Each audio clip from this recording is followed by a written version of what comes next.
Oke, baik. Langsung saja saya akan menjelaskan ya terkait analisis statik ekivalen. Nah, saya ingatkan lagi ya, kalian absen dulu. Sudah, Bu. Oke. Jadi kita nanti akan belajar ya mengenai cara penentuan beban rencana pada bangunan ya. Nah, ini adalah langkah atau salah satu metode ya untuk kita bisa memberikan beban rencana pada bangunan. Salah satunya adalah dengan metode statik ekivalen. Metode statik ekivalen itu hanya diperuntukkan pada bangunan tertentu ya. Contohnya bangunan tingkat rendah, kemudian dia simetris ya. Nah, itu bisa dianalisis dengan statik ekivalen. Sebab prinsip dari analisis statik ekivalen itu merupakan penggambaran atau penyederhanaan dari suatu analisis bangunan ketika terjadi gempa. Kalau bangunan terjadi gempa itu kan tidak selalu dia pasti bergoyang kiri kanan gitu kan. Terus nggak selalu pasti misalnya ke arah X itu selalu arah X saja misalnya. Ke sini selalu ke sini atau selalu ke arah Y saja kan belum tentu ya kan. Nah, tapi kalau untuk analisis statik ekivalen ini kita sederhanakan. Beban gempanya itu kita tempatkan pada setiap pusat massa. Dari suatu gedung, pusat massanya ada di setiap lantai. Ya kan? Pusat massa ada di setiap lantai. Sehingga beban gempa dengan cara statik ekivalen itu caranya adalah kita memberikan beban arah horizontal ya seperti ini. Yang besarnya ini, ya nanti kita pelajari, besarnya nilai beban gempa yang ditaruh di setiap lantai, ini dipengaruhi oleh berat lantai itu sendiri, ya, dan tinggi antar lantainya, tinggi lantai tersebut, itu. Jadi kan kita kan sudah tahu ya bahwa gempa itu kan menyerang massa. Contohnya adalah ini. Ini buktinya. Ketika kita memasukkan beban gempa, kita masukkan beban gempanya itu pada pusat massa. Ya, di setiap lantai itu adalah tempat berkumpulnya massa. Nah, kalau untuk statik ekivalen dia menjadi seperti ini. Bagaimana kalau saya naruhnya ke sini? Ya boleh aja, ini sama aja, ya. Efeknya kan sama, ini didorong ke sini atau ditarik ke sini kan sama. Gitu ya. Seperti itu.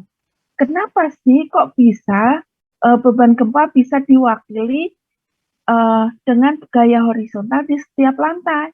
Nah, ini ya, beban-beban ini kalau kita pasangkan ke lantai, maka dia akan memberikan efek pergoyangan seperti ini.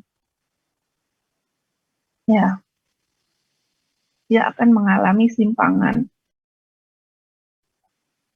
Simpangannya seperti ini. Nah, realnya ya sebenarnya gempa itu kan adanya di permukaan tanah, ya kan? Besar V.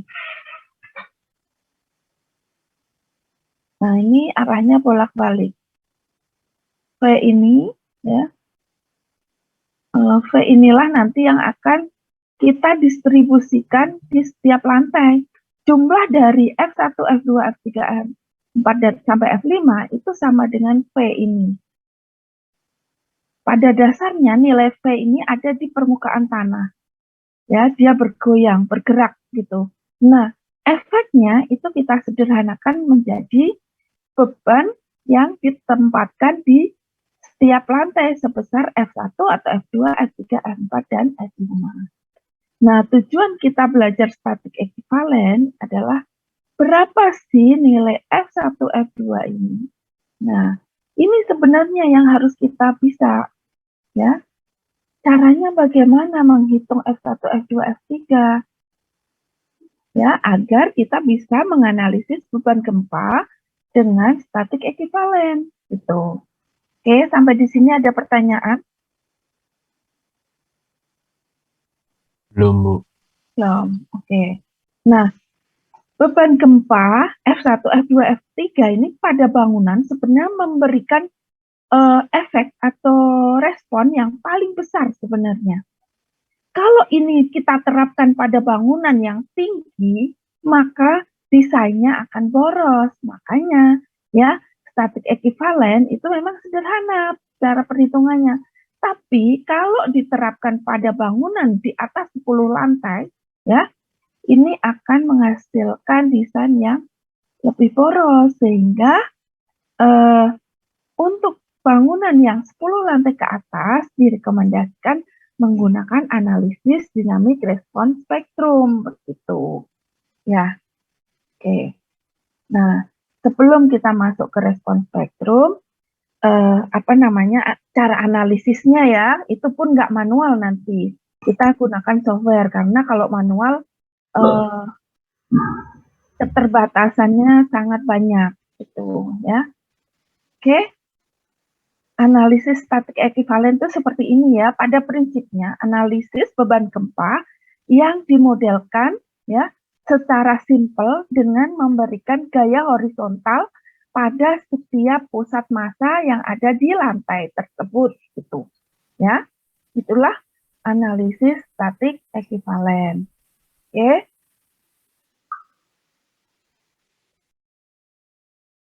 Baik. Berikutnya sekilas ya untuk analisis dinamik ini, karena dia dinamik berarti ada faktor waktu yang selalu berubah ya. Nih, dia ada faktor waktu. Nah, analisis dinamik ini ada dua ya. Analisis dinamik respons spektrum dan analisis dinamik time history ya, atau analisis riwayat waktu. Nah, mungkin kemarin tuh kayaknya ada yang nanya ya. Saya lupa di kelas ini atau kelas satu lagi ya, tapi sekalian aja bahwa untuk analisis time history ya, ini lebih cenderung dipakai untuk menganalisis kepastian kondisi dari bangunan ya, ketika dia sudah didesain, kemudian kita pengen tahu pola kegagalan dari bangunan ini seperti apa, serta kinerja dari bangunan ini bagaimana, gitu ya, taraf atau tingkat kinerjanya seperti apa, begitu. Ya, ini untuk analisis time history. Untuk analisis time history ini cenderung tidak dipakai untuk desain, ya, karena dia lebih ribet jadinya. Dengan satu catatan gempa yang ditempatkan pada bangunan aja udah lama ya, ribet ya. Ini kalau untuk desain itu minimal ada 4, harus ada 4 catatan gempa. Ya, begitu. Nah, sedangkan kalau analisis respons spektrum ini kita menganalisis ya atau menentukan beban gempa rencana menggunakan grafik respons spektrum. Grafik respons spektrum ini pun kan ada waktu kan T ya. Yang vertikal ini percepatan. Meskipun polanya dia hampir sama. Nah, ini. Nah, ketika bangunan ini periode getarnya ada di antara T0 dan TS, ini S ini adalah percepatan yang paling besar. Jadi kalau berada di sini, ini nilai percepatannya yang paling besar ya. Nah, ketika sudah melebihi TS, ini percepatannya semakin menurun begitu. Demikian juga ketika T-nya kurang dari T0, ini juga nilainya percepatannya lebih kecil dari percepatan maksimum ya, SDS gitu. Nah, untuk analisis respon spektrum ini memang diambil dari respon yang terbesar. Jadi respon single degree of freedom atau satu lantai digabung, kemudian diambil grafik respon yang terbesar. Ini yang dipakai untuk analisis dynamic respon spektrum. Nah, yang kita gambar itu adalah respon yang terbesar, ya. Sebenarnya step by step-nya itu kalau kita pengen mencari nilai SA dan seterusnya itu sebenarnya ranahnya dinamika struktur, ya. Anda bisa cari nilai SA itu bagaimana mencarinya di awalnya, ya. Nah, untuk di gempa ini kita penerapannya gitu. Dari teoritis rumus-rumus yang ada di analisis dinamik kita implementasikan ke mata kuliah gempa atau di struktur bangunan tahan gempa gitu, ya. Oke. Sampai di sini ada pertanyaan? Nah, untuk bangunan yang bisa dianalisis statik ekivalen, ya, ini jelas bangunannya harus simetris. Kalau nggak simetris gimana? Apakah bangunannya tidak bisa dianalisis? Bisa, kan bisa menggunakan analisis dinamik. Entah itu cenderungnya sih analisis dinamik respon spektrum, ya. Oke, kemudian kalau bangunannya lebih dari 40 meter atau lebih besar dari 10 lantai bagaimana? Ya harus dianalisis dinamik. Terus bangunannya itu simetris, ya. Nah ini berarti bisa. Kalau yang ada setback atau tidak beraturan arah vertikal maka tidak bisa. Jadi sebelum Anda menganalisis, coba Anda cek dulu. Kalau secara visual bisa jadi ya. Secara visual Anda lihat, wah ini simetris, tapi tinggi lantainya bagaimana? Gitu. Misalnya, oh kurang dari 10 lantai, terus oh simetris vertikal, terus bukaannya juga nggak lebih dari 50%, kekakuannya juga seragam, ya. Beratnya juga per lantainya juga seragam, berarti fix itu analisis bisa dianalisis statik ekivalen gitu. Sampai di sini ada pertanyaan? Halo? Tidak ada? Baik, kalau tidak ada, kita lanjut ya. Sudah nampak di slide? Sudah, Bu. Oke. Nah, selanjutnya kita akan pelajari tahapan ya dalam kita mendesain analisis statik ekivalen ya, atau dalam rangka kita menentukan besarnya beban gempa secara analisis statik ekivalen. Ya.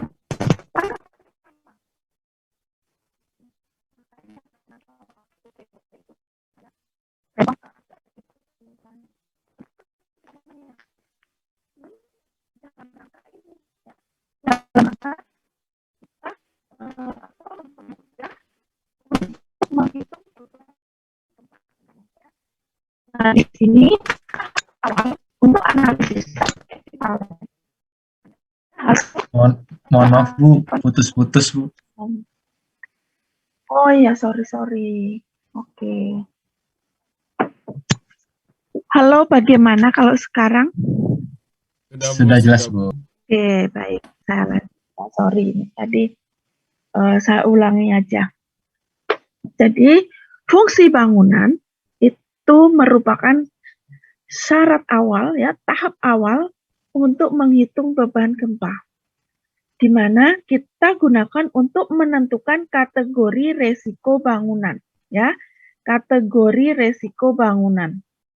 Nah, kategori resiko bangunan ini berdasarkan SNI 1726/2019 tabel 3, fungsi bangunannya apa nanti akan kita cocokkan dengan kategori resikonya yang ada di tabel ini. Misalnya perumahan, ya, atau rumah tinggal, atau ruko, atau kantor, dan lainnya. Itu kategori resikonya 2. Sekarang kita lihat yang lain. Misalnya kayak, ternyata penjara itu lebih besar kategori resikonya dibanding kantor, ya. Terus ini bioskop, gedung pertemuan, stadion, fasilitas kesehatan yang tidak memiliki unit bedah dan unit gawat darurat. Berarti ini kayak misalnya puskesmas, ya. Ini termasuk kategori resiko 3. Beda dengan kalau rumah sakit yang ada IGD atau UGD dan unit bedahnya. Ini beda, ya, KDS-nya. Dia lebih tinggi. Begitu, ya. Anda bisa cocokkan fungsi bangunan yang Anda desain ke sini, ya. Plotkan ke sini. Begitu. Nah, KDS yang terbesar adalah, bukan KDS ya, kategori risiko yang terbesar adalah 4, ya. Di situ ada apa saja? Bangunan monumental, fasilitas pendidikan, rumah ibadah, ya. Hati-hati kalian kalau misalnya diminta untuk mendesain masjid, ya. Beberapa kali saya menemukan, ya, saya diminta untuk mungkin review atau mendesain itu, ya. Terutama yang review, kalau mendesain sih jari saya sendiri kan. Tapi kalau mereview, itu kadang dia nggak memperhatikan ini. Ternyata rumah ibadah itu kan kategori resikonya besar. Nah, rata-rata karena menganggap masjid cuma 1,5 lantai atau 2 lantai gitu. Dia asal aja misalnya. Itu nggak bisa kalau masjid, kalau gereja atau apa, pokoknya sarana ibadah. Itu kategori resikonya 4, sehingga didesain terhadap bangunan tahan gempanya harus benar-benar, ya, konsennya harus benar. Itu. Kemudian rumah sakit, ini jelas, ya.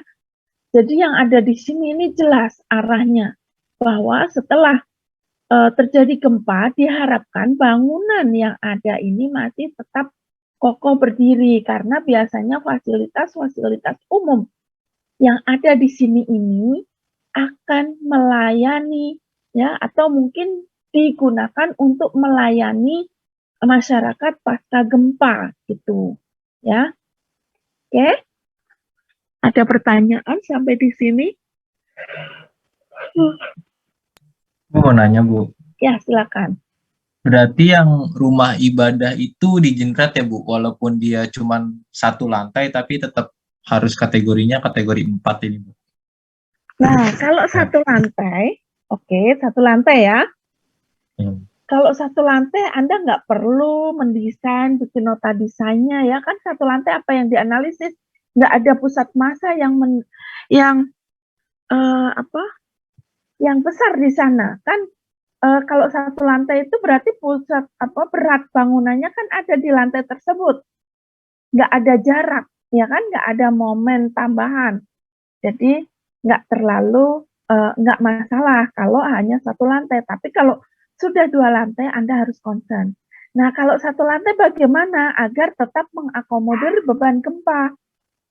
Anda nggak boleh menghilangkan komponen yang disyaratkan untuk bangunan yang baik. Misalnya, jangan hilangkan fondasi misalnya. Meskipun 1 lantai karena rumah ibadah, silakan Anda gunakan fondasi telapak misalnya, ya. Bukan fondasi batu kali saja. Kemudian misalnya lagi slope misalnya, jangan dihilangkan slope-nya. Terus kolom, jangan dikurangin dimensinya. Setiap pertemuan dinding harus ada kolom. Kemudian setiap dinding yang terlalu panjang ya, bentangnya terlalu panjang harus dipasang kolom praktis misalnya. Terus ring balok harus ada. Di setiap bukaan usahakan berikan tulangan gitu ya. Itu ya, meskipun tidak dihitung tapi itu adalah salah satu cara mitigasi pengaruh gempa gitu ya, atau salah satu cara pencegahan kalau terjadi gempa, pencegahan kerusakan bangunan ketika terjadi gempa ya. Oke, ada Baik, lagi? Bu. Terima kasih, Bu. Sama-sama. Ada lagi yang mau ditanyakan? Oke, kalau tidak ada saya lanjut ya. Target saya ini selesai. Waduh, ternyata 13 lembar. Tapi enggak sih, ini ada yang pengulangan. Misalnya poin 2, 3, poin 2 belum, poin 3 ya. Nah, setelah kita bisa menentukan kategori resiko dari bangunan yang akan kita desain, ya, kita tentukan faktor keutamaan gempa berdasarkan kategori resiko. Ya, kita lihat tabel 4 dari SNI 1726. Kalau kategori resikonya 1 dan 2, maka faktor keutamaan gempanya atau IE-nya itu 1. Tapi kalau 3 itu 1,25. Kalau 4, 1,5. Nah, di sini kalau kategori resikonya 1 itu berarti tidak ada pembesaran beban gempa ya. Dia faktor pengalinya 1 atau IE-nya faktor keutamaannya 1. Tapi kalau 3 ya kategori resikonya 3 ini 1,25, berarti meningkat 25% begitu. Nah, kalau kategorinya 4 ya dia meningkat lagi nambah 50%. Jadi faktor pengalinya ini jadi 1,5 gitu. Oke. Nah, ini cukup Anda cocokkan atau baca di tabel 4 ya. Jadi berdasarkan kategori risiko kita bisa menentukan faktor keutamaan gempa atau IE ya. Oke. Itu langkah 1 dan langkah 2. Selanjutnya langkah 3 sampai langkah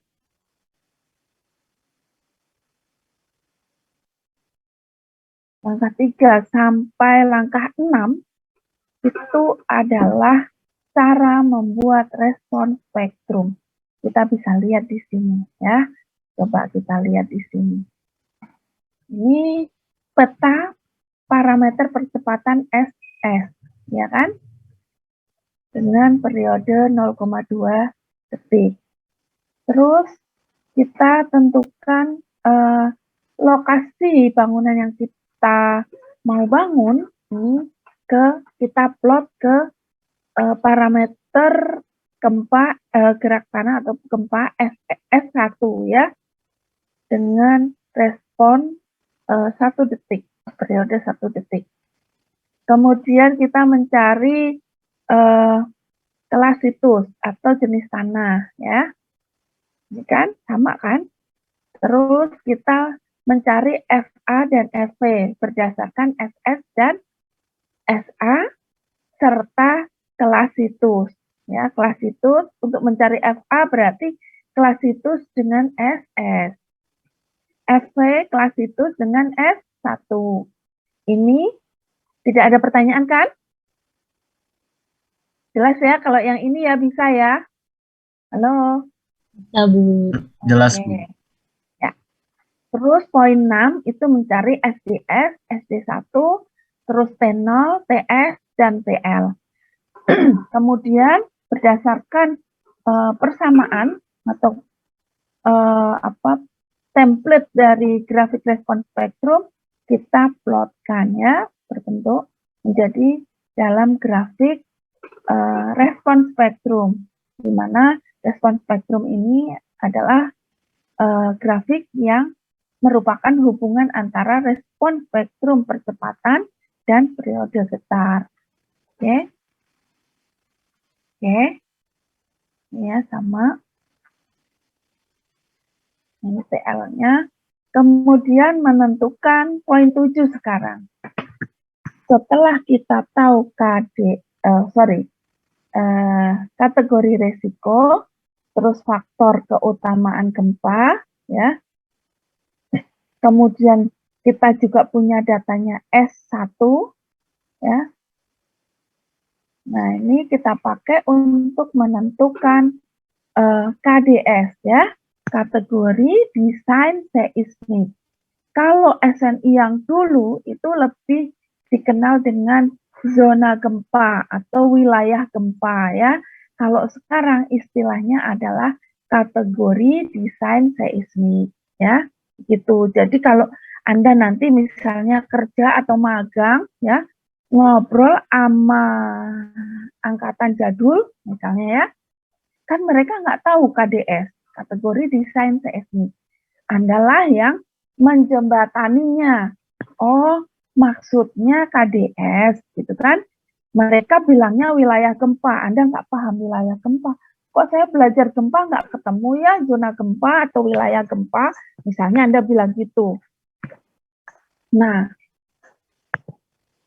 kalau orang bilang wilayah gempa atau zona gempa, itu berarti yang dimaksud adalah kategori desain seismik. Begitu ya, jelas? Ya, kategori desain seismik. Di mana kalau KDS itu A, B, C, D, E, F gitu ya. Tapi kalau wilayah gempa atau zona gempa itu 1, 2, 3, 4, 5, 6 gitu. Nah, makin tinggi zona gempanya, makin makin besar intensitas gempa yang akan terjadi. Kalau di KDS juga sama, A itu berarti intensitas gempanya kecil. Makin ke F itu berarti intensitas gempanya sangat besar gitu ya. Nah, sekarang cara menentukan KDS. Jadi berdasarkan SDS dan berdasarkan kategori resiko, SDS sudah tahu kan, ya? SDS kan kita peroleh dari poin 6. Kalau Anda membuat grafik respons spektrum, berarti Anda bisa menemukan SDS dan SD1 kan. Nah, KDS ini atau kategori desain seismik ini ditentukan berdasarkan berdasarkan tabel 8 dan tabel 9.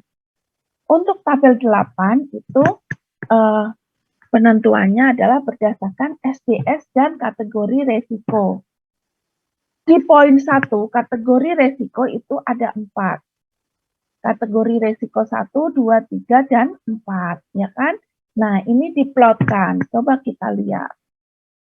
SDS, ya, misalnya kurang dari 0,167.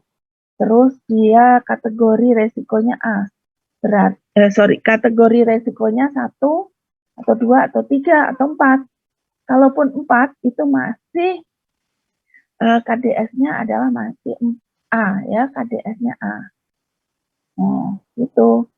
Kalau SDS-nya di antara 0,167 sampai 0,33, terus kategori resikonya misalnya 4, maka dia termasuk KDS-B. Gitu caranya, paham? Halo? Bisa ya?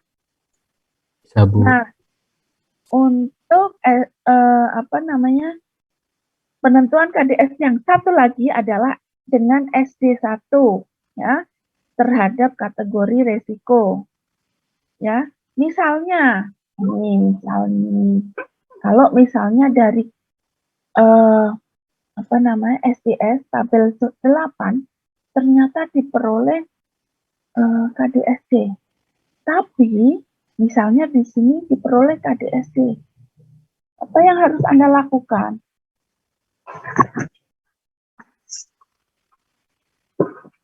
Halo? Apa yang harus Anda lakukan?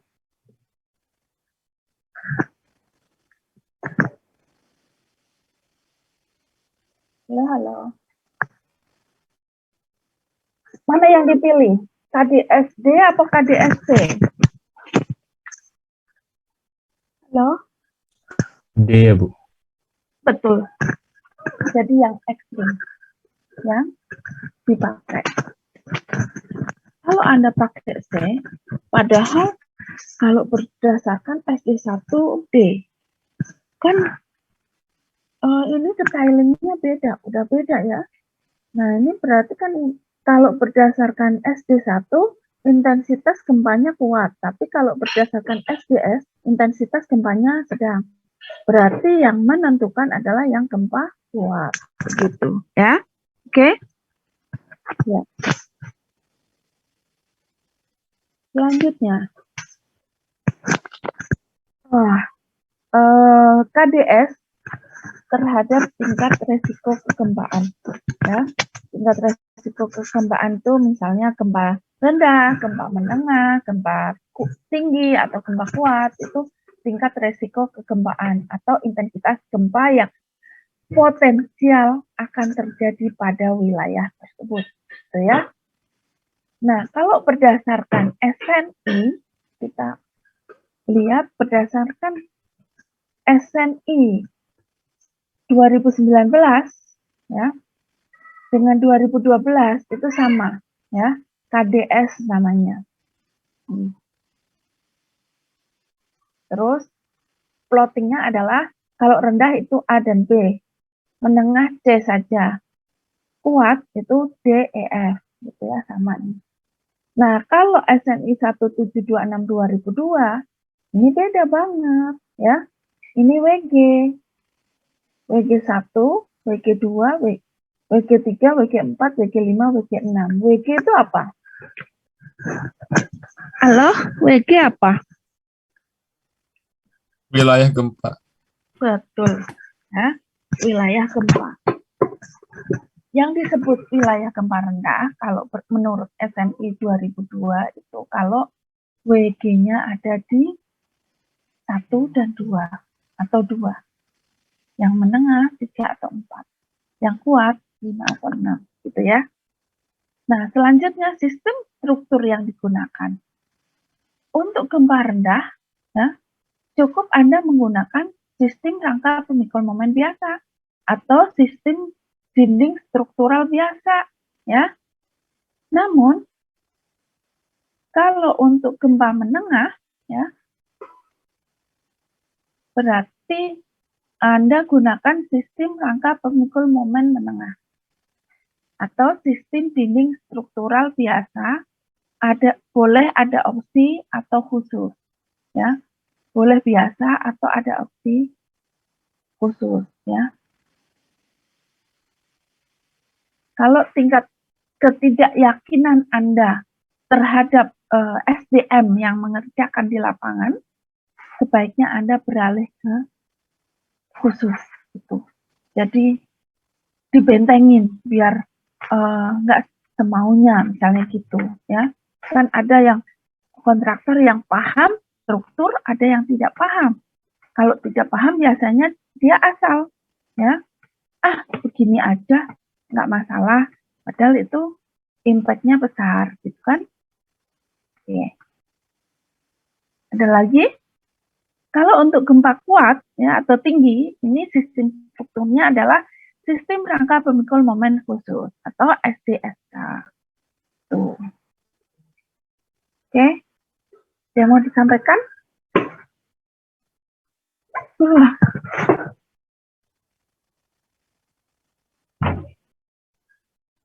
Tidak ada? Baik. Kita lanjut ya. Selanjutnya, dalam proses analisis statik ekuivalen itu ada poin, yaitu Anda harus memilih sistem struktur dan parameter struktur. Sistem struktur ini berdasarkan apa? Nah, sistem struktur ini biasanya si perencana itu menentukan, oh, kalau bebannya seperti ini lebih cocok mendapat beban, misalnya apa ya, dia dominan, dia misalnya kayak karena bangunannya tinggi misalnya, wah ini harus sistem ganda nih, misalnya gitu. atau ini harus sistem rangka gedung, atau cukup sistem rangka pemikul momen. Itu kan si perencana struktur yang menentukan berdasarkan kondisi atau kajian atau pertimbangan-pertimbangan yang ada. Gitu. Oke, saya sebentar ya. Oh, bentar. Tenggorokan saya gatel banget. Saya pengen minum air hangat ya. Bentar.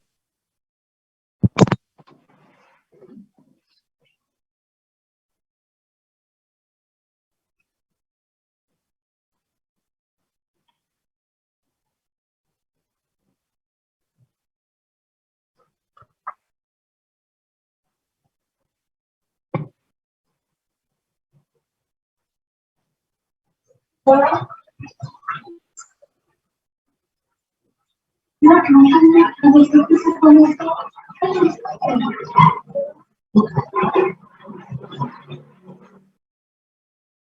udah selesai langsung makan ya. Benar, sayang. Kalau udah selesai langsung makan, terus makannya bentar. Nanti gimana makannya sore, jangan. Jangan, nanti sakit perut.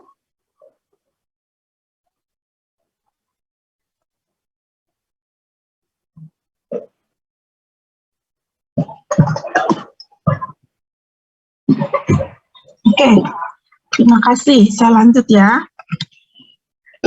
Nah, sistem struktur ini, ya, saya lanjut, juga memperhatikan material yang digunakan. Materialnya ini apa? Baja, beton, ya. Terus sistemnya apa? Nah, konsekuensi dari pemilihan sistem struktur ini akan memberikan dampak ya atau pengaruh dalam Anda mendesain atau dalam Anda menentukan beban gempa. Misalnya, ini ada koefisien modifikasi respon ya, koefisien modifikasi respon atau R. Koefisien modifikasi respon itu dia fungsinya ada di sini.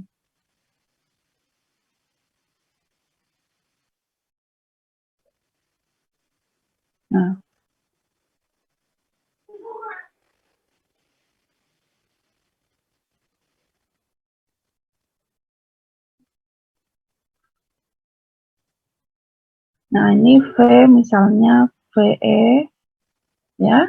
Waktu itu udah saya jelaskan ya.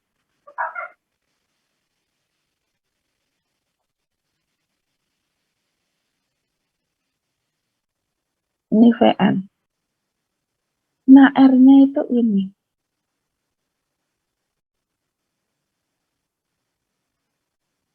Jadi R ini diperoleh dari sini ya.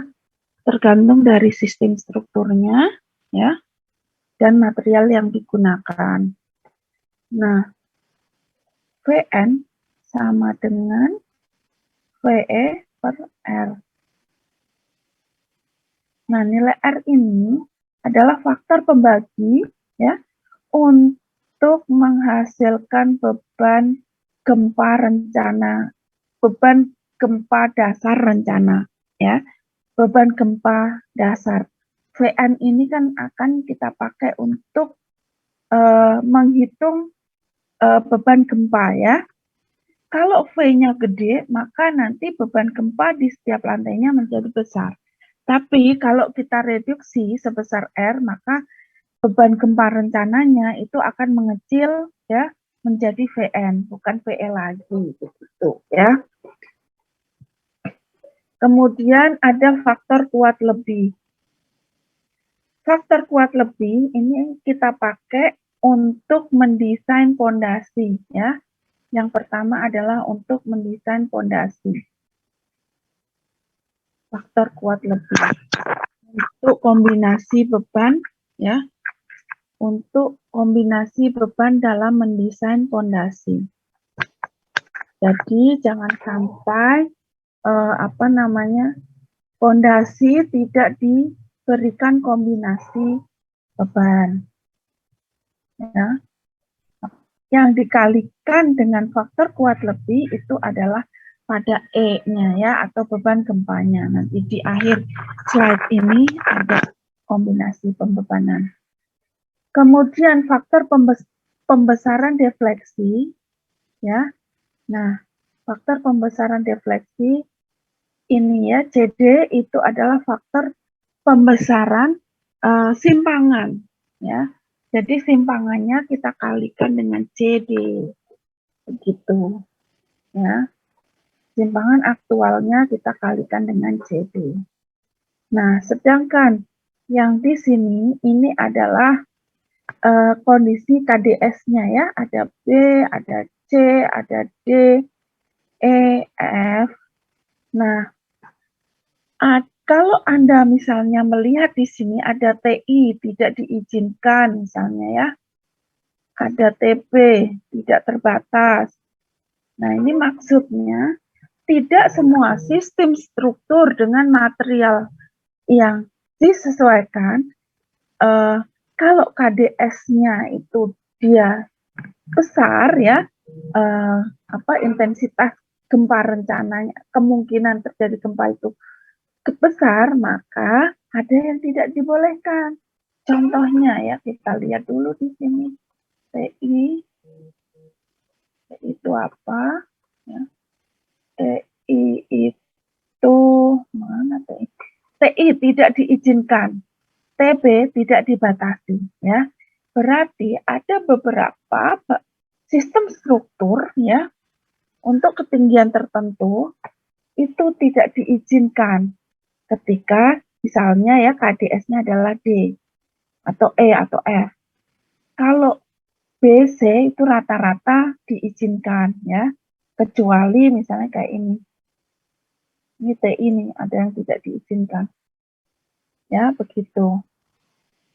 Atau misalnya ini.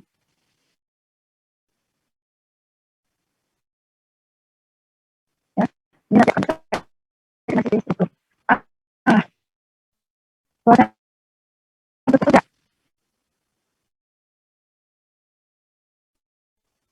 Ini masalahnya.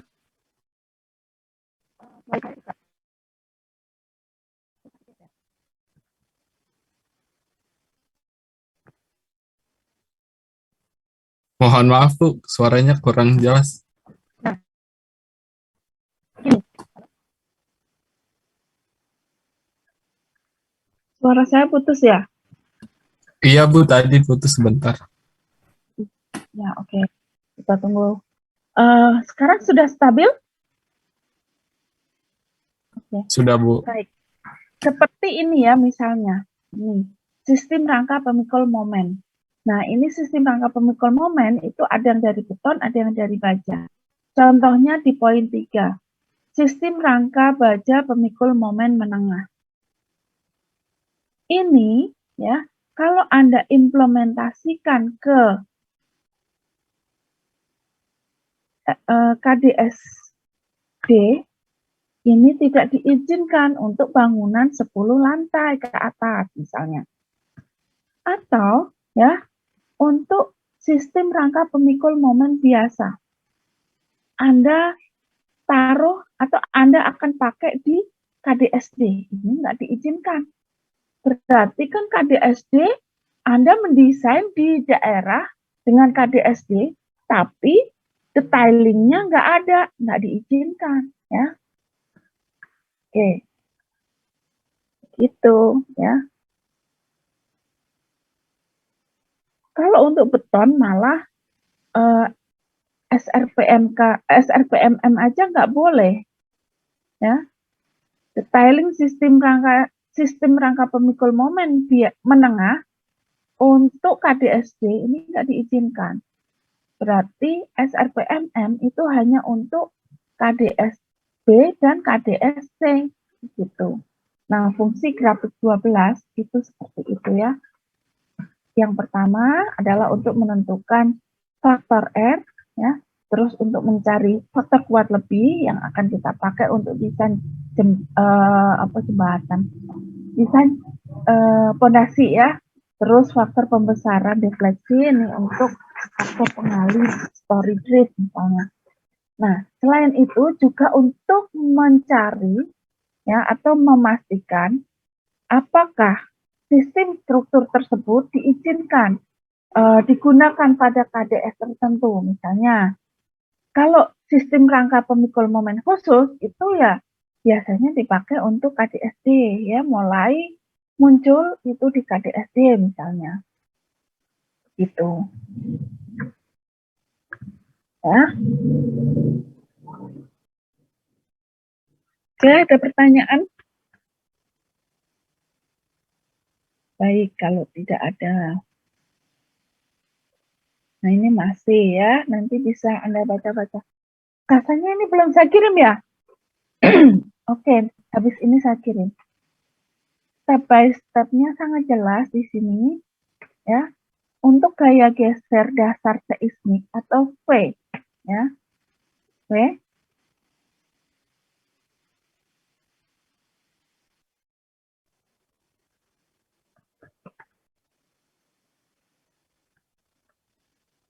sama dengan CS kali WT.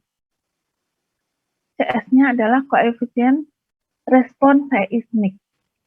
WT-nya adalah berat bangunan yang termasuk berat beban hidup. Jadi berat bangunan terdiri dari beban mati dan setengah dari beban hidup. Itu berat total bangunan. Nah, sedangkan untuk CS, ini kita bisa lihat di sini.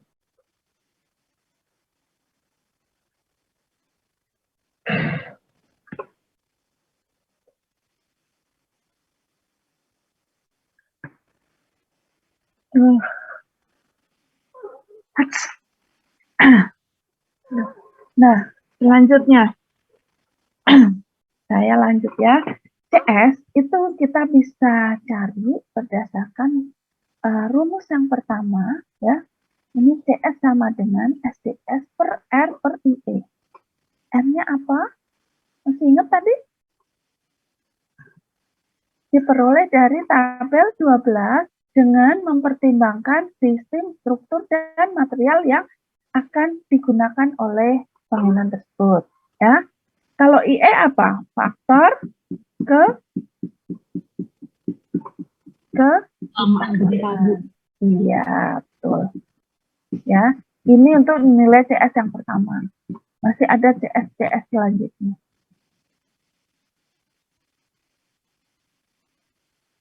Oke.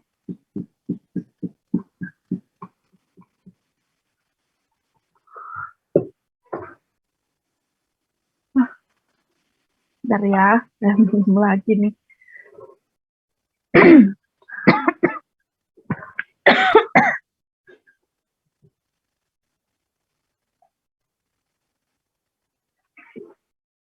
Oke.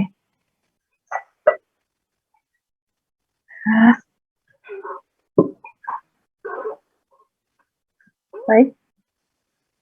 CS berikutnya diperoleh dari SD1. Kalau yang CS yang pertama diperoleh dari SDS ya, dengan faktor R dan IE. Kita yang SD. CS yang satu. Untuk CS yang satu lagi itu adalah SD1 kali R per IE. Faktor T. Suaranya gimana?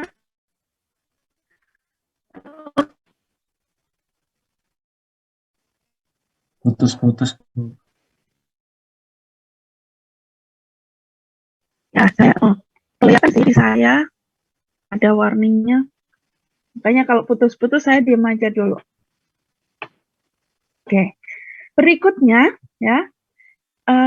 Ini ya, tadi nilai CS ini ya dipakai ketika T dari bangunan ya, periode getar dari bangunan itu lebih kecil dari TL ya. Berarti CS-nya Anda pakai SD1 per T kali R per IE. Sedangkan kalau T dari bangunannya itu lebih besar dari TL, Maka CS-nya sama dengan SD1 kali TL per T kuadrat kali R per IE gitu ya. Tapi ya di mana CS minimum itu tidak boleh kurang dari 0,044 SGS kali IE atau faktor keutamaan gempa ya, dan tidak perlu kurang dari 0,01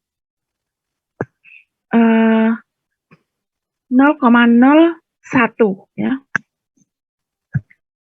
Kemudian untuk CS minimum tambahan apabila ya S1 itu lebih besar dari 0,6 G.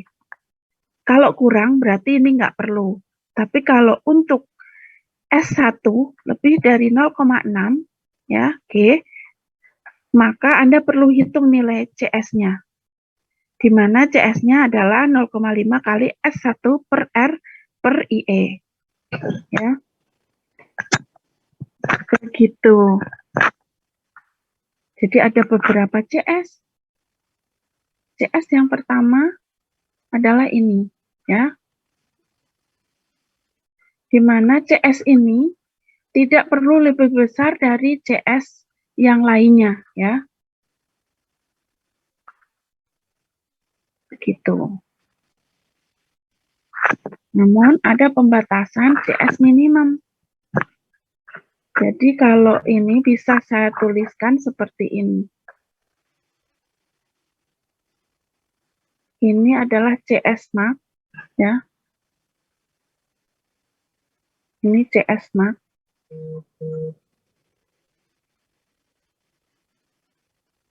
Ini adalah CS min.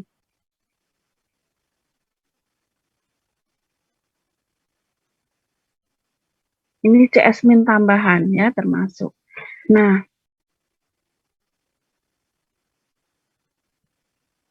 berarti ini ada CS max di sini.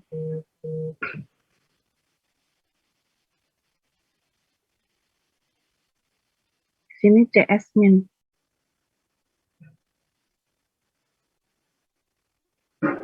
Nah, CS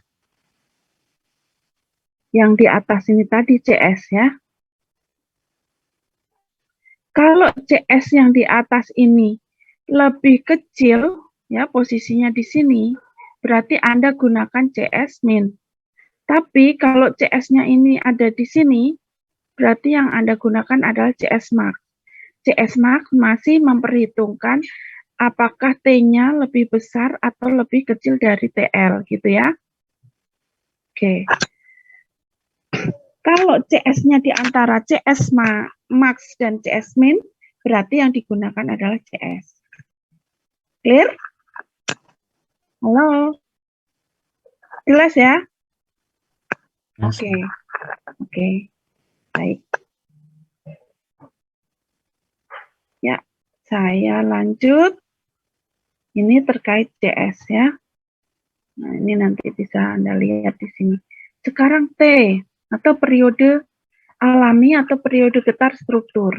Kalau Anda analisis struktur pakai software, pakai etap atau pakai SAP atau apa, suatu bangunan itu pasti punya periode getar ya, punya T. T yang diperoleh dari analisis struktur menggunakan komputer itu berarti T komputer gitu ya. Nah, bisa juga ya dengan pendekatan, misalnya ada TA itu sama dengan CT kali HN pangkat X atau TA alternatif 0,1 N atau TA dihitung berdasarkan rumus empiris ini. Kalau strukturnya adalah dinding geser dari batu bata atau beton, ya itu. Nah kalau sekarang kalian kan pakainya software kan ya. Nah kemudian TA max itu adalah CU kali TA, di mana TA-nya ini tadi ya. CU-nya apa? CU itu diperoleh dari tabel 17. Ya. tabel 17 itu kita pakai untuk mencari TO. Sorry, mencari CU ya. TA-nya dari rumus empiris yang ini ya, rumus ini. Kemudian CU-nya berdasarkan tabel 17 itu ditentukan dari nilai SD1 ya. Maka ketemulah nilai CU-nya. Nah, kemudian TA max itu adalah CU kali TA. Selanjutnya ya, kita cari nilai CT dan X. Ini tadi kan ada rumus CT dan X kan? Ya, CT ini. Ya, X-nya itu tadi di tabel ya. HN apa? HN adalah tinggi bangunan. Ya. Oke. CT dan X itu ditentukan berdasarkan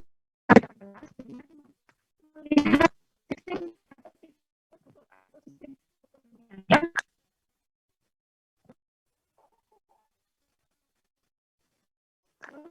Dengar suara saya? Putus-putus, Bu. Ya. Kalau saya ini dulu. Belum benar ya sekarang ya. Saya stop share dulu. Saya tutup kameranya. Saya nggak tahu kenapa sinyalnya lagi nggak bagus nih. Ya, saya teruskan lagi. Nah ini udah mau jalan nih. Oke, berarti CT dan X itu dicari berdasarkan tipe strukturnya ya, dengan merujuk atau melihat tabel 18. Sedangkan HN itu adalah tinggi bangunan. Berikutnya ya, nilai nilai TC. Nilai periode getar atau periode alami. Yang akan kita pakai itu yang mana? Jadi di sini ada TA, ada TA max.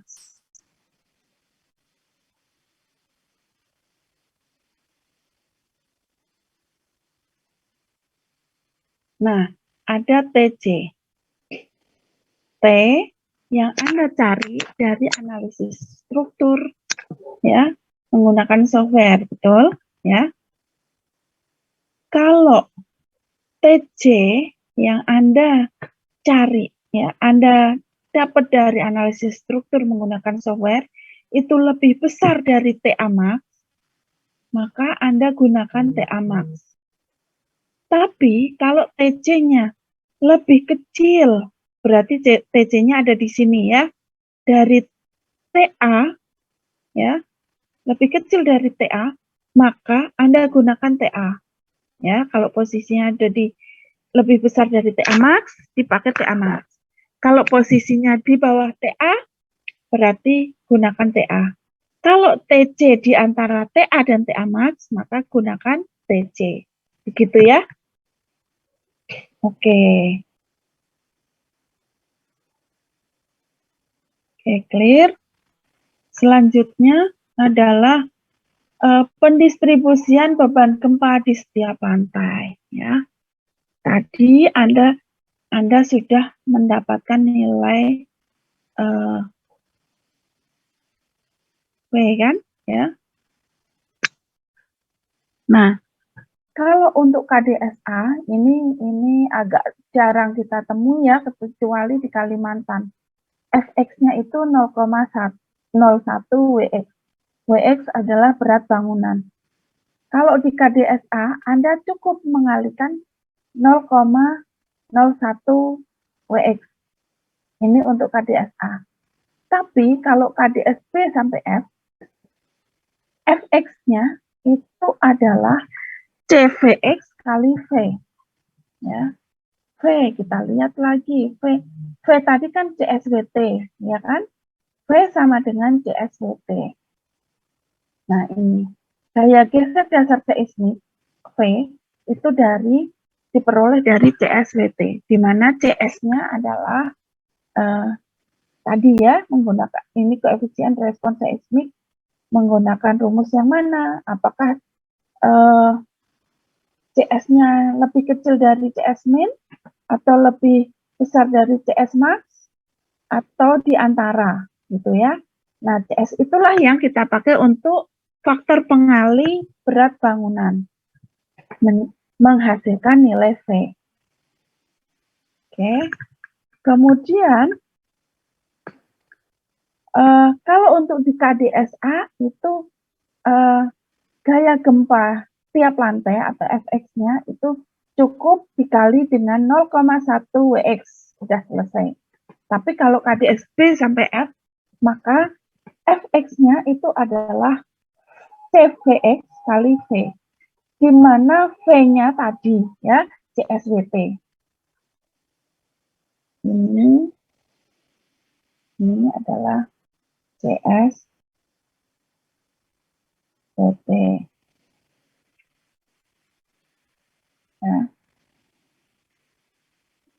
Nah, CVx-nya, sedangkan CVx itu ini.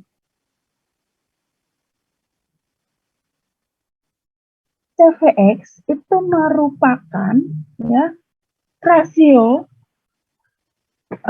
berat kali tinggi bangunan yang ditinjau pada lantai yang ditinjau dibagi dengan kumulatif berat kali tinggi bangunan keseluruhan.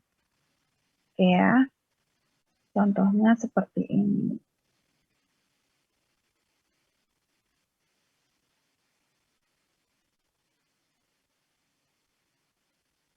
Nah, kan kita mau mencari F1, ya kan?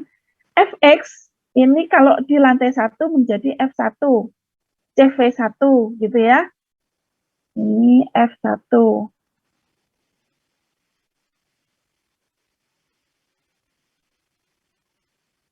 Kebanyakan saya ambil yang sedikit aja ya.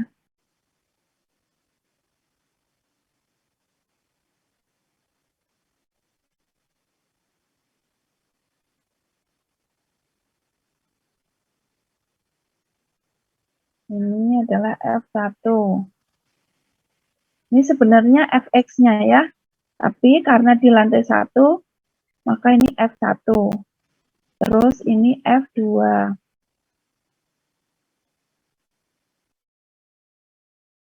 Ini F3.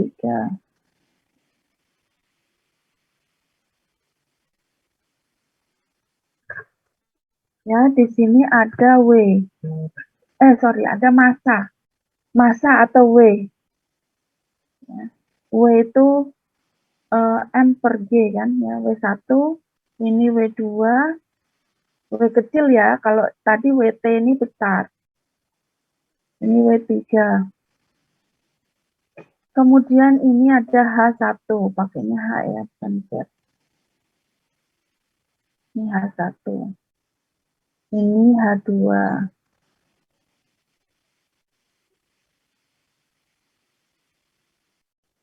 Jadi H itu bukan tinggi antar lantai, bukan ya. Halo, ingat ya, H itu bukan tinggi antar lantai, tapi tinggi lantai ditinjau dari tumpuan, dari permukaan tanahnya, ya, dari dasar. H1, ini H2, H3, clear ya. Nah, kalau Anda mau mencari F1, ya, F1 berarti W1 kecil ya, kali H1 kecil pangkat K. Dibagi ya, sigma itu berarti kan W1 kali H1 pangkat K, W2 kali H2 pangkat K ditambah W3 kali H3 pangkat K, gitu ya. Paham kan ya? W1 kali H1 pangkat K plus W2 kali H 2 pangkat K, dan seterusnya. Berarti Wx, ya, Wx kali Hx pangkat K kali V. Oke, begitu ya. Sekarang K-nya. W1 clear, W1 itu berat per lantai ya. H1 adalah tinggi lantai tinggi lantai 1 ke lantai dasar. Kalau H2 tinggi lantai 2 ke lantai dasar. H3 tinggi lantai 3 ke lantai dasar. Ada pertanyaan? Halo? Clear? Ya, sip. Nah, sekarang ini K. Kan ada K ini ya. Pangkat K. K itu kalau T-nya kurang dari 0,5 detik, maka K sama dengan 1. Tapi kalau T-nya lebih besar dari 2,5 detik, maka K-nya 2. Kalau di antara interpolasi, jelas ya? Halo? Jelas, Bu. Ya, Bu.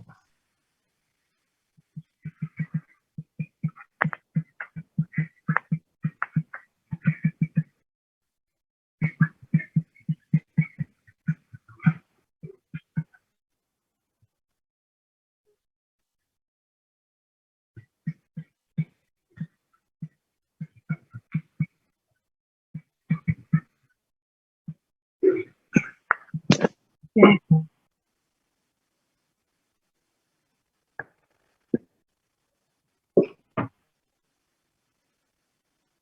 Bentar ya, ini ada yang nanya.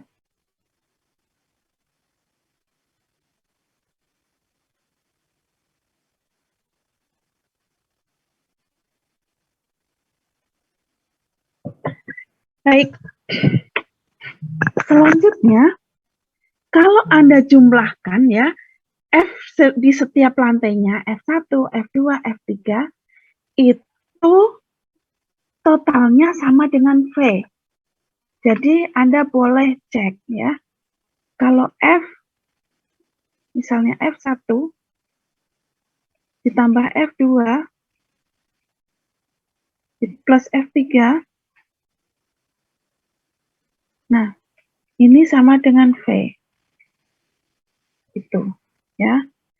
Sebenarnya nilai F1, F2, F3 ini kalau ini merupakan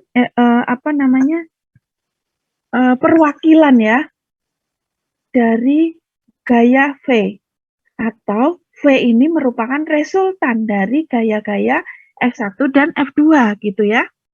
Oke. Baik. Berikutnya sebenarnya kalau Anda analisis dinamik itu Anda juga tetap harus menghitung statik ekuivalennya dulu sebagai pembanding ya. Jadi bagaimanapun Anda harus bisa menghitung statik ekuivalen meskipun nanti dalam analisis struktur Anda pakainya analisis dinamik. Analisis statik ekuivalen akan tetap dipakai sebagai faktor pengali. Nanti akan saya jelaskan next ya. Oke, selanjutnya ya ini sudah poin 13, poin 14 sekarang. Nah, setelah itu kita coba cross check ya. Ini simpangan antar lantai atau story drift ya. Story drift ini yang tadi kita kalikan dengan CD ya. Faktor pembesaran defleksi kan. CD kita peroleh dari tabel yang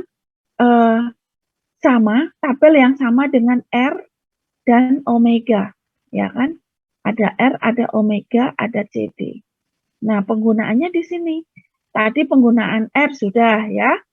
Terus sekarang penggunaan CD di sini. Jadi kalau Anda mau cross check ya simpangan antar lantai ya, yang diizinkan, maka Anda kalikan ya simpangan antar lantainya itu dengan CD. Ya, baru Anda bandingkan terhadap simpangan izin. Begitu. Ya, simpangan izinnya ini. Kategori resikonya 1, 2, 3, 4, ya, dan sistem strukturnya. Kalau nggak ada di sini, berarti Anda gunakan sistem struktur lainnya. Sistem struktur lainnya, misalnya sistem tangkap pemikul momen, ya, berarti masuk di sini. Terus kategori resikonya 4, berarti di sini. Simpangan izinnya, delta izin, ini kan nggak boleh melewati, ini kan, ini batasnya ya. Berarti delta izinnya adalah 0,01 Hx. Hx-nya itu tingginya, ya, tinggi total. Sorry, tinggi tingkat ya, tinggi antar lantai itu. Kan ini tinggi antar lantai juga. Ini simpangan antar lantai. Oke, ya. Tinggi tingkat di bawahnya.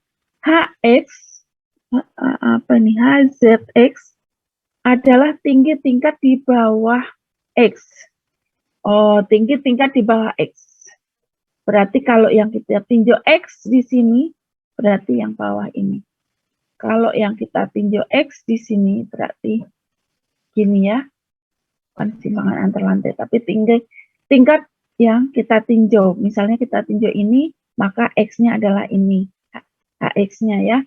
Kalau kita tinjau ini, berarti HX-nya ini, dan seterusnya ya. Begitu. Ada pertanyaan?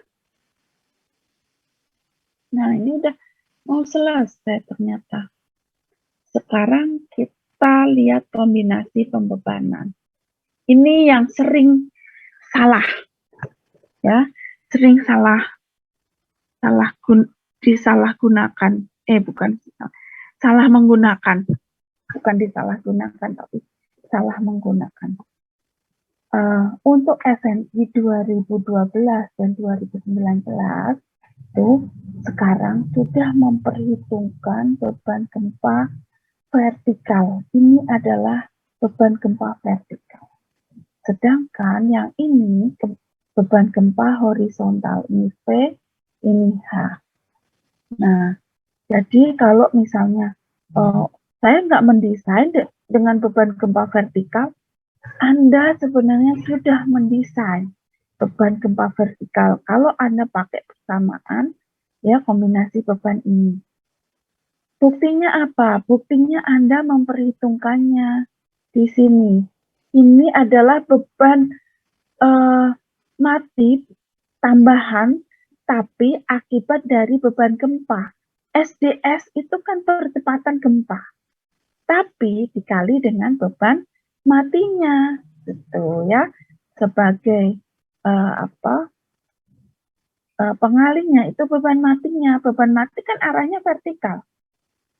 Beban gempa tambahan, beban gempa vertikal itu dimasukkan ke dalam beban gravitasi, gitu. Nah, ini buktinya, ini buktinya, ini buktinya, begitu. Kalau yang ini adalah beban gempa horizontal. Nah, beban gempa horizontal jangan lupa dikali dengan rho, ya, atau faktor redundansi. Rho itu kalau pas nilainya 1, Anda nggak pusing, nggak salah ya. Berarti rho-nya nggak perlu ditulis. Tapi itu hanya untuk KDS, B, dan C. Kalau KDS-nya D, EF, rho-nya itu 1,3 ya. Dia naik 30% beban gempanya ya. Hati-hati. Rho-nya 1 kalau untuk di KDS B dan C. Tapi rho-nya 1,3 kalau di KDS DEF. Begitu ya. Oke. Demikian juga ini. Ini ya, ini. Nah, sekarang nih Kenapa kombinasi pembebanan ini saya kotakin? Karena ini perlu perlu atensi, ya, perlu atensi.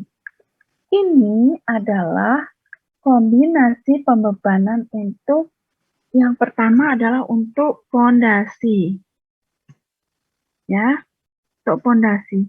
Yang kedua untuk komponen struktur khusus.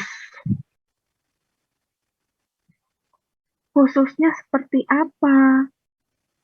Khususnya adalah ketika Anda bertemu dengan komponen struktur yang merupakan peralihan offset atau tingginya yang ekstrim. Nah, ini harus dikali dengan faktor omega atau faktor kuat lebih. Beban gempanya yang dikali dengan faktor kuat lebih.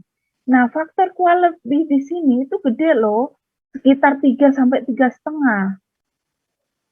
Jadi kalau enggak Anda kalikan, wow, ini jaraknya selisihnya gede banget gitu. Ingat ya, omega ini dipakai untuk mendesain fondasi dan komponen-komponen yang ekstrim, misalnya di lokasi offset atau pada kolom yang tingginya ekstrim. Ini contohnya ya. Oke, ada pertanyaan?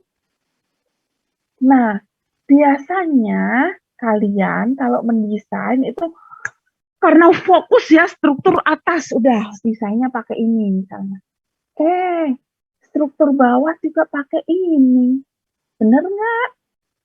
Salah. Kalau fondasi, buatlah kombinasi pembebanan tersendiri dengan mengalihkan beban gempa dengan omega gitu. Oke? Jelas? Clear ya? Oke. Baik, ada pertanyaan?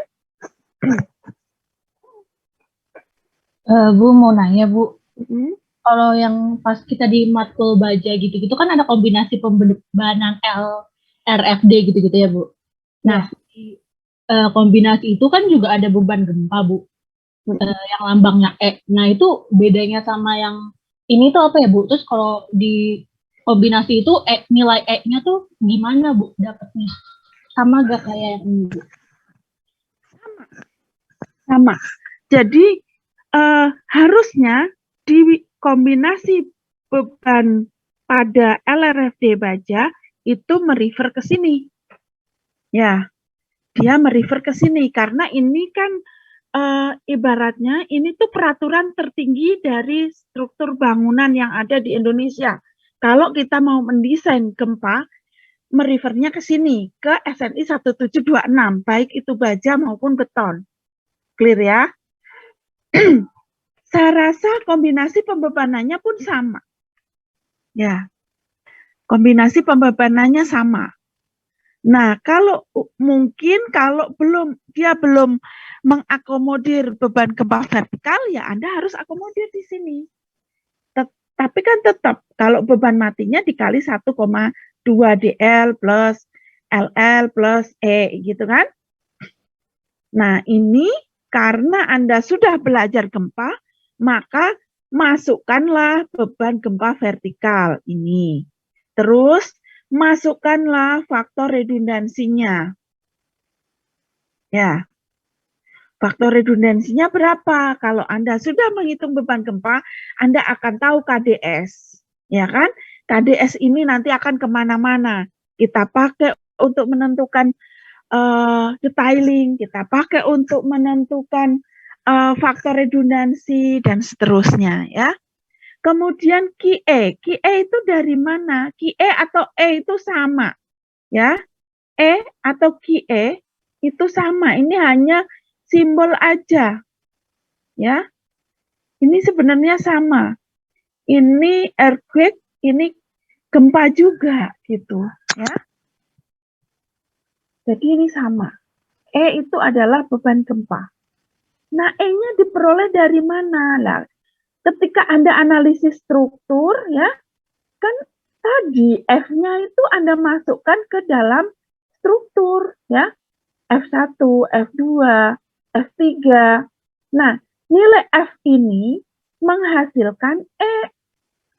Begitu, ya. Jadi F1, F2, F3 itu nanti kalau ada berada di balok, ya ini menghasilkan, menyebabkan gaya dalam atau ininya E gitu. Ya. Ya Bu, baik, terima kasih Bu. Oke, begitu. Ada lagi? Belum, saya tutup. Tidak ada? Oke. Kalau tidak ada, sudah selesai nih. Ya. Oke, saya tutup sampai di sini. Harusnya kan sampai jam 3 ya. Tapi karena saya harus ada tugas ya dari kampus untuk ke Jakarta ya. Kita kan di Depok. Jadi kita ada tugas ke Jakarta sehingga saya cukupkan sekian ya. Oke. Baik. Ini nanti saya upload di e-learning ya, Anda bisa pelajari juga contoh soalnya nanti ada ya. Ada pertanyaan? Sebelum? Ya, silakan.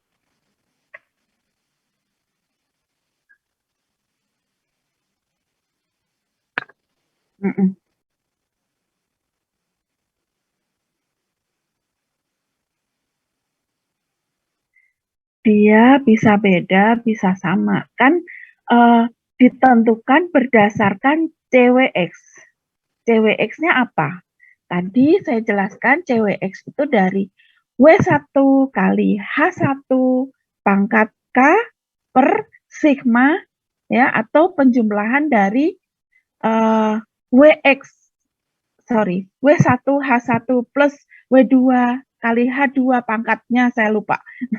Pangkat K ya, terus W3 kali H3 pangkat K. Nah, itu adalah faktor yang menentukan besarnya F1, F2, F3.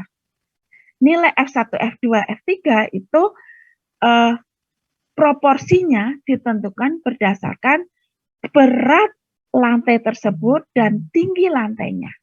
Oke? Ya.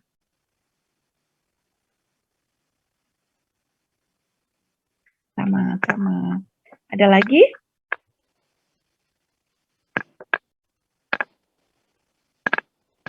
Halo? Oke, kalau tidak ada, saya cukupkan sekian ya. Kita akhiri pertemuan kali ini dengan berdoa. Berdoa dipersilakan. Berdoa selesai, baik ya. Selamat siang. Assalamualaikum warahmatullahi wabarakatuh. Waalaikumsalam. Terima kasih, Bu. Terima kasih Bu. Sama. Saya end meeting for all ya. Oke.